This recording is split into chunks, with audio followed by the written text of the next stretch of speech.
when I was a student at BYU, he was one of the players I was watching. He was one of the first guys I got to see and say, that's my guy. Yeah. And what a special guy. It's yeah, I grew up watching him too, and you know, this just unstoppable baseline jumper that was just really special, mid-range game, and you know, it's pretty fun. Like in this community, you know, in the Salt Lake Valley, we think about these pioneers. We you know, celebrate the pioneers that actually came here and built this community, and in absolutely every sense. Jeff leaving the South and coming to BYU, when he did, how he did, with who he is a modern day pioneer by every measure. And the impact he's had on BYU has been, it's been incredible, and it's more than he could possibly know. And we're super grateful for him, man. His story is incredible, and he's just a special person. We love you, Jeff. Well, our in-studio guest tonight is as well known for his off-court production as he is for his basketball exploits. He is the founder of a clothing and customization company with the motto of "Make art, spread love." He's a happy guy with a positive message and a ton of creative talent. Please welcome back into Studio C, Trey Stewart.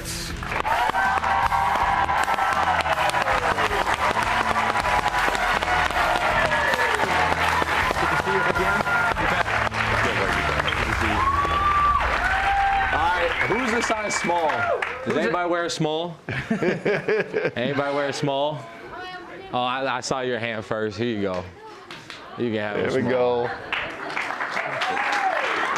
I had to compete with Coach. He has a nice Louis bag.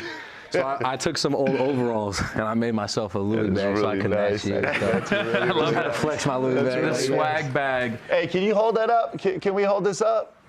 Can we get it on? Yeah, go ahead and stand up and hold this up. See, I barely see you rocking that. You understand, like, this is vintage stuff right here, baby. What? If you're not happy when you wear it, you got to take it off, bro. You got to take it off.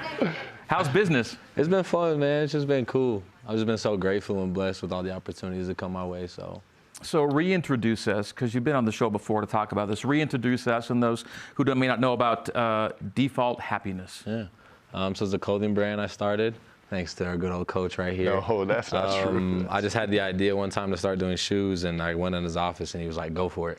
That was one thing that was really awesome, just get that push to just like really put myself out there.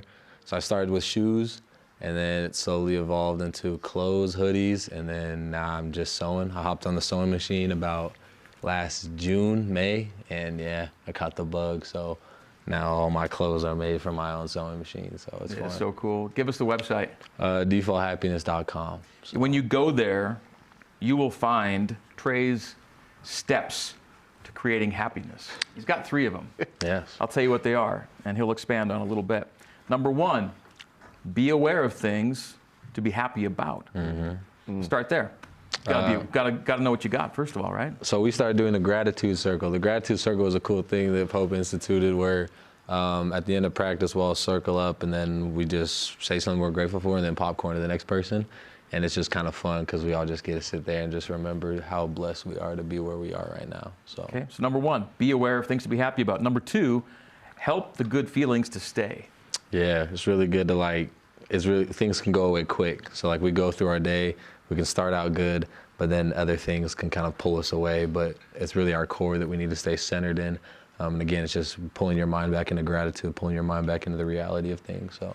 And number 3, this is all on this website, by the way, be the creator of personal happiness. Yes, so do a lot of things. Meditate, yoga, find what makes you happy or what things like generate. So late at night. Yeah, yes. So late at night makes me happy. So it's just really good to have that balance. So like if I get too like imbalance of like homework, you have to do it, but you know, it's not gonna make you that happy. So I'm gonna take a couple breaks, do some sewing, talk to my mama on FaceTime, just little stuff like that, so. Coach Pope, is it a blessing to be the coach of a player who thinks this way? Yeah, it's incredible. It's actually a gift. Yeah, Trey is, he is a unique personality on our team that has so much power to affect every single player on our team. It's way bigger than basketball. Actually, it's really special, and he's got unbelievable commitment. So, you know, I joke about this all the time. If it's 2 o'clock in the morning, On rare nights, you'll find Trey in bed. On most nights, you can find him in one of two places. He's either going to be in the gym getting shots late at night, or he's going to be working his sewing machine with his stuff spread all over his room and all of his roommates' rooms, right? Yeah. But we moved it out though. It's good. We moved it out of the roommates. It's pretty powerful, and that's how great teams are made. Like, it's just how great teams, great organizations, great groups are made by really incredibly capable and gifted leaders. By the way, shout out the roommates. Shout out the roommates. I actually don't sew there anymore. I sew at my parents' house in American Fork. So. But who are your roommates? Foos, Marcus, and Trip. Okay. So I'm grateful for them regardless. They're good people. We saw a little bit of you at work and some of your creations, and one of them was actually something you shipped off to Puka. And Puka's not the only famous guy wearing some of your creations.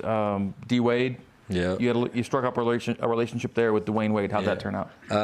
So first started with Pope. I had a fashion show. He brought Ryan. Smith, Utah Jazz. Yeah. Ryan Smith came. Messed with what I was doing, and then just kind of opened a lot of doors of opportunity for me. So I've been very grateful for that kind of relationship that we've grown. So, okay, we've seen some of the stuff, and we'll see some more of it. What would you say your trademark is? Like what's Trey's? Yeah, like when someone says, "Oh, this is Trey's style," what are they going to get from you? Really, just repurpose stuff and just like something that just looks kind of like fun and different. Like I like my logo.